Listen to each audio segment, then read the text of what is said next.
আমরা আজকে সবাই বেডি মানুষের ইংরেজি শিখবো, ঠিক আছে? ওম্যান, ওম্যান মানে হচ্ছে একটা বেডি, একটা বেডি বুঝাইলে ওম্যান হবে। এখন একের বেশি বেডি হলে হবে উইম্যান। এখানে ওম্যান হয়ে যাবে উইম্যান। এখানে এ স্থলে আমরা ই যুক্ত করে দিব, তাহলে ওম্যান একটা বেডি আর উইম্যান একের বেশি বেডি। কেমন উচ্চারণটা হবে উইম্যান। তারপর লেডি, লেডি মানে একটা বেডি, লেডি। আমরা অনেকে এই জায়গাটাতে ভুল করি, লেডি মানে কিন্তু একটা বেডি, আর লেডিস, লেডিস হচ্ছে একের বেশি। অনেকে আমরা লেডিস দ্বারা একজনকে বোঝাই, আসলে লেডি হচ্ছে একজন। একটা বেডি বুঝালে লেডি, আর একের বেশি বেডি হলে হবে লেডিস। কেমন? ফিমেল, ফিমেল একটা বেডি, ফিমেলস একের বেশি বেডি। কেমন? এবং ওয়াইফ, ওয়াইফ হচ্ছে যেসব বেডিগুলো কারো বিবাহিত স্ত্রী তাদেরকে আমরা ওয়াইফ বলি, এটা আমরা সবাই জানি।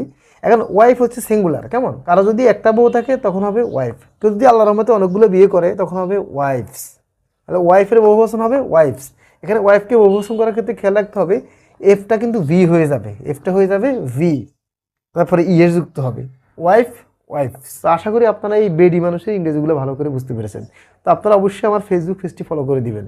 আমি কিন্তু এত বেশি রিকোয়েস্ট করা পছন্দ করি না, আমি এর আগে অনেকবার রিকোয়েস্ট করেছি, এখন আবার রিকোয়েস্ট করতেছি, আর 1-150 বার রিকোয়েস্ট করবো, তারপর আর একদম রিকোয়েস্ট করতে পারবো না।